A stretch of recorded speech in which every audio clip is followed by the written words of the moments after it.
Now we're joined by News Central's international correspondent Afua Hagan. We did see, some of the people feeling very devastated. So not everybody welcomed this news with open arms. But what is the mood generally in the capital as of this moment? Yes, that's right. Yesterday, when we were out talking to so many people, we couldn't fit them all in my report there. We talked to so many people and so many differing opinions. There is a lot of people who are very, very upset about the election result, but we must remember that Washington, D.C. is a very blue, very democratic state. It is the home of Howard University, where Kamala Harris went to school. That's where she gave her concession speech yesterday afternoon.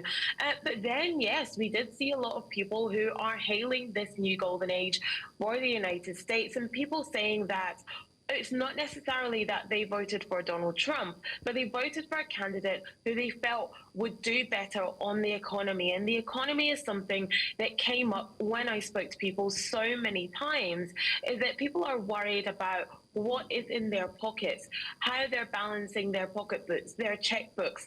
And the thing is that they might have democratic values. So they might be liberal, and they might actually side more with the Democrats in the values that they have. But when they can't afford to feed their families, when they can't afford to put gas in their car, they can't afford to think about those things. So therefore, they will elect a candidate that is going to be able to fix the immediate problem that they have.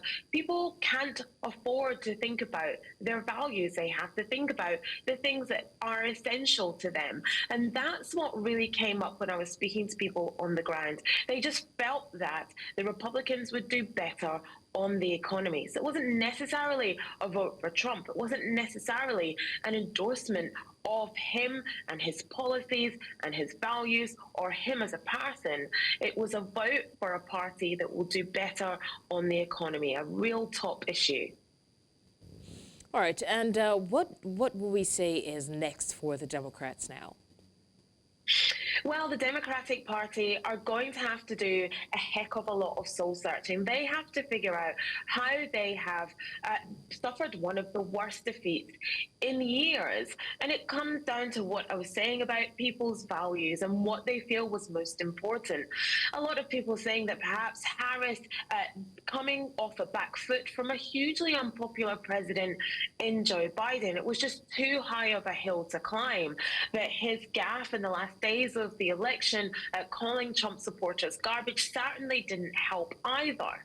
And a lot of people saying as well that Harris perhaps didn't have the reach in the middle, and it's those middle voters who aren't necessarily on the left or on the right, who are in the middle, that couldn't be reached. And it was the Republicans that managed to reach them better.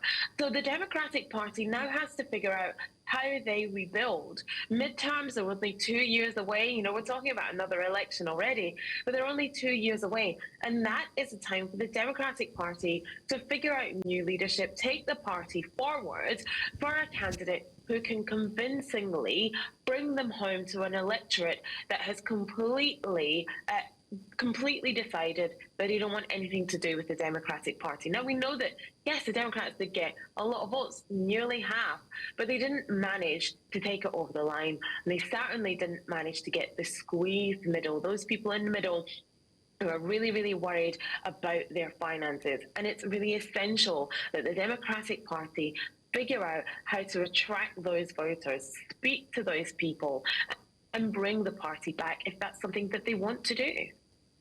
All right, Afua Hagan, News Central international correspondent, thank you so much for bringing us the update regarding the mood in the U.S. About the elections. Thank you.